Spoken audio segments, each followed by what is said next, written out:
नमस्कार, बहुत स्वागत है आपका। आप देख रहे हैं किस्मत कनेक्शन और मैं हूं आपके साथ शैलेंद्र पांडे।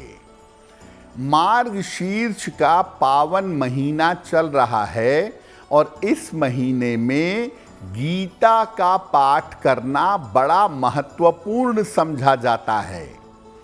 तो आज हम बात करेंगे भगवत गीता की, इसके महिमा की, इसके पाठ करने के नियमों की। सबसे पहले जानते हैं कि गीता की महिमा क्या है। देखिए, श्रीमद् भगवत गीता महाभारत का एक अंश है।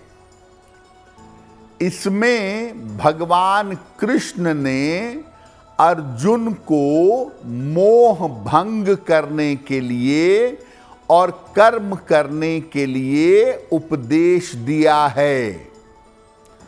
गीता में न केवल ज्ञान के उपदेश हैं, बल्कि जीवन के हर क्षेत्र में सफलता पाने के उपाय भी दिए गए हैं। शिक्षा, प्रतियोगिता, विवाह, जीवन और मृत्यु, हर मामले का समाधान गीता की पंक्तियों में लिखा है। अगर भाव के साथ नियमों के अनुसार गीता का पाठ किया जाए तो भौतिक जीवन के साथ साथ आध्यात्मिक सफलता भी मिल सकती है।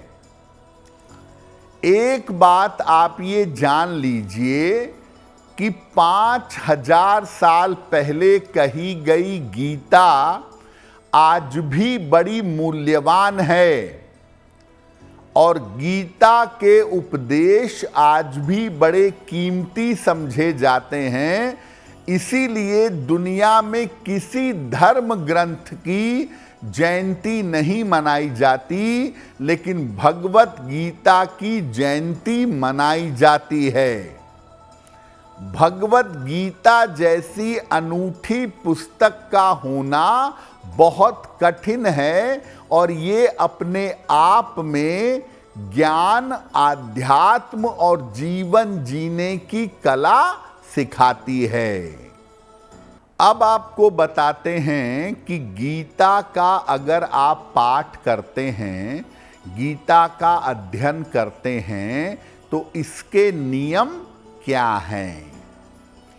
गीता पाठ करने का सबसे उत्तम समय है प्रातःकाल या संध्या काल।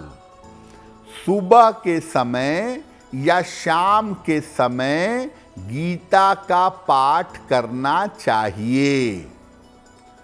पहले स्नान करें और इसके बाद पाठ के लिए बैठें। पहले भगवान श्री कृष्ण की उपासना करें या उनका ध्यान करें। इसके बाद गीता के अध्याय का या श्लोकों का पाठ करेंगे। आप चाहें तो गीता के जो श्लोक हैं उनका धीरे धीरे अर्थ भी पढ़ सकते हैं। पाठ जब आराम से कर लें तब गीता की आरती करें और अगर प्रसाद अर्पित किया है भगवान कृष्ण को तो उसका वितरण करें। अगर आप नियमित रूप से गीता का पाठ करते हैं तो वैष्णव आहार ग्रहण करिए। मांस, मदिरा, प्याज, लहसुन का प्रयोग मत करिएगा।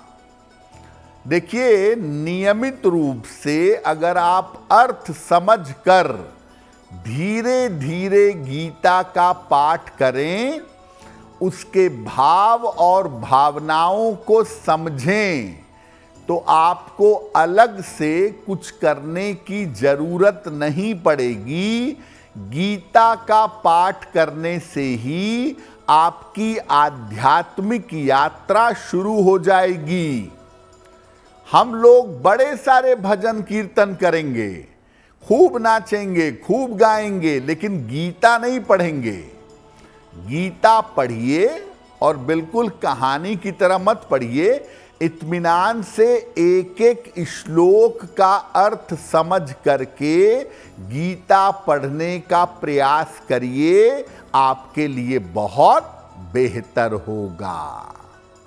अब सबसे महत्वपूर्ण बात ये जानते हैं कि गीता के पाठ से अपनी समस्याओं को कैसे हल करेंगे। देखिए, सामान्यतः धीरे धीरे करके थोड़ी थोड़ी गीता रोज पढ़िए और अर्थ समझते हुए पूरी गीता का पाठ करिएगा।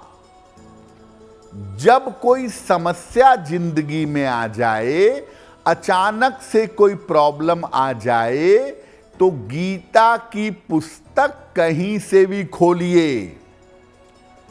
जहां से जो भी अध्याय खुले या श्लोक आए, वहीं से पढ़ना शुरू कर दीजिए।